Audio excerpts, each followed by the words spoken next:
For me, it gives hope. It gives hope to this country. It gives hope to this province.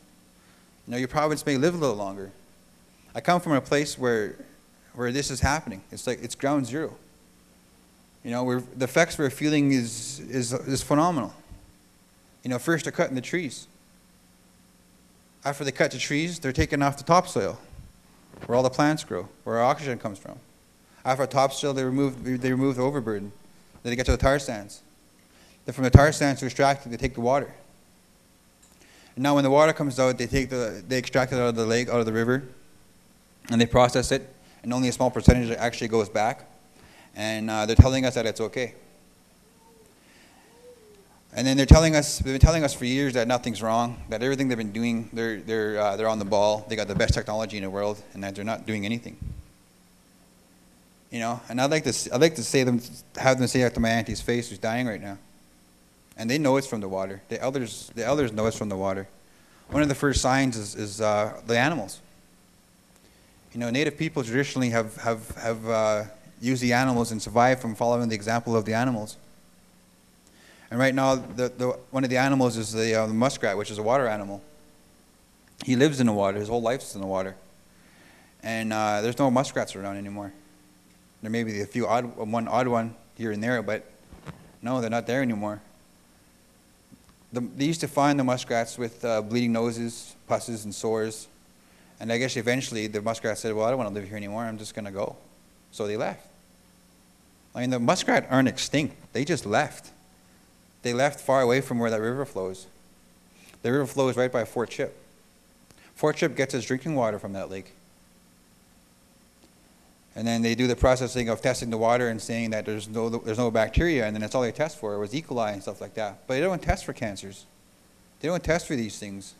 How these things develop is that it's prolonged exposure. You eat enough food, you drink enough of that water, you're going to get sick. I moved out of there in 1990. My mother moved out. And I just moved back. So personally, I take my own precautions on some of the things I eat and some of the things I drink there. They have this thing in Alberta for the fish that you eat one fish a week because of the high mercury content. This never used to exist 30 years ago. They didn't have that, but now they do. And other ones told me that was saying that if one fish a week is bad, you can't eat a fish daily. And what are we supposed to live on? You can't live on one fish a week. Can you? I certainly can't. And with the muskrats leaving and telling us that if this animal is moving away from this thing because something is happening, then what is wrong with us? Why aren't we listening? Why aren't we stopping and saying, hey, what's going on? You know, the animals are up and leaving. The trees are being cut. The waters are being poisoned. The people are dying. You know, this is the message I've been trying to get across since I started up there. I was telling everyone, you know, they're dying off. They're killing them. They're allowing us to be killed off. And how long are we going to allow that? And like I was saying when I saw you guys' names and the stuff you guys do, you guys are in a unique opportunity right now to educate yourselves on what's going on and what's really happening.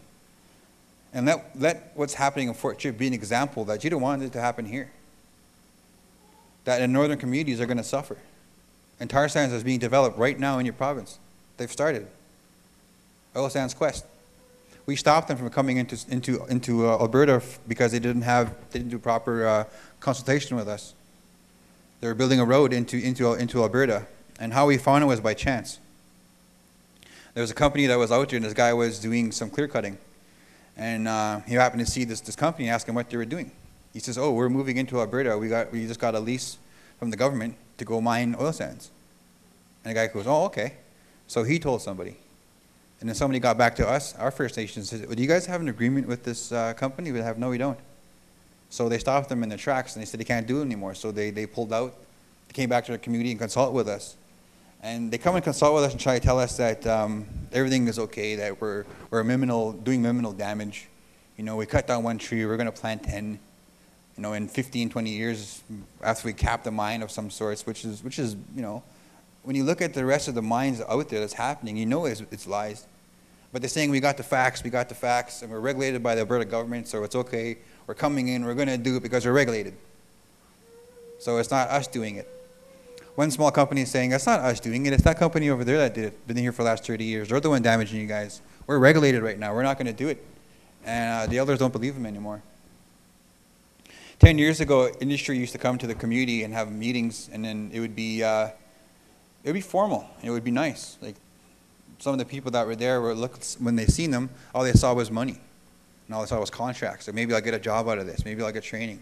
Maybe something to come about where I'm going to benefit from this. And that's all they saw. And they bought into it. And the oil companies fed them all this. They fed them that and said, yeah, we'll train your kids. We'll put your kids in school. They'll come work for us.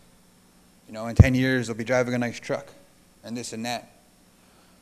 And some of the people went for it, and they bought into it.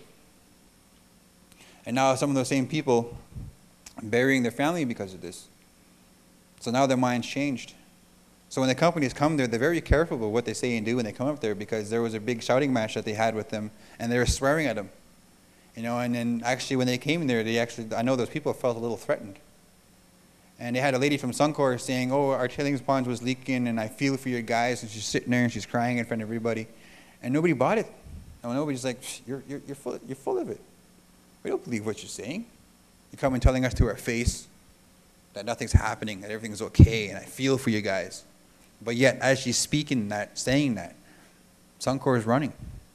Suncor is extracting. Suncor is spilling all this stuff back into our waters. The water that we drink, the water that we're living on. And these are the things we have to face and deal with. And this is just oil sands to begin with. Now we got uranium. The uranium mine just got approved up there. They're going to start extracting for it.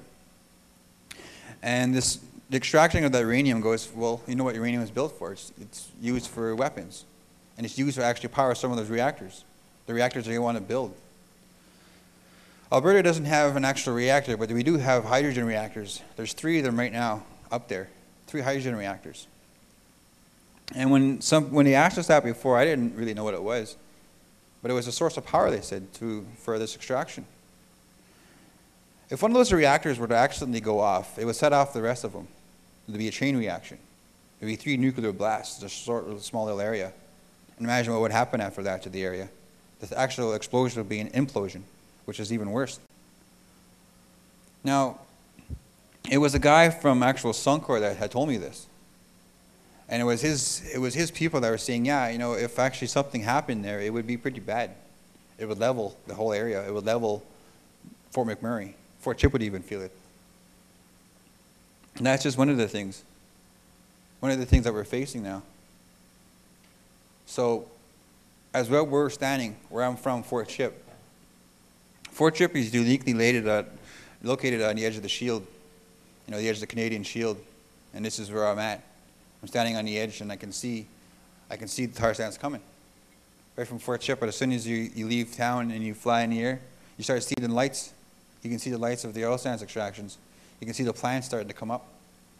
And when you fly over there at night, you see lights everywhere. It's like a city. It's like a whole big city in there. When I was flying over there one of the first times, I thought I was flying over Fort McMurray. I thought we were about to land, but no, it was Suncor. That's how huge this thing is. And you can see the pictures from space that they had earlier. And, like some of those facts I didn't even know. And when I was working in oil sands, the mentality there is like, we don't live here. I'm not from this First Nations. After I finish working here, I'm gonna leave. It's not gonna be my problem anymore.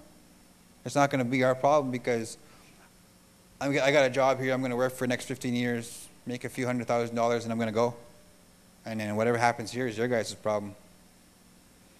Now this is what I'm gonna say is that, you know what? It's not our problem. It's your guys' problem. It's those little kids running around's problem. They're the ones that are going to have to be facing this. Because when global warming comes into effect as how we're doing, and what was it, 30% of the global effect of the carbon emissions is coming from just from tar sands itself. And now the pipelines are coming this way, are going into the States. Pretty soon this is going to be all of your problems, not just Fort Chip. I'm hoping to say that Fort Chip is going to be where the stone hits the pond and it ripples out and opens up some eyes to see other people throughout the world, throughout the country.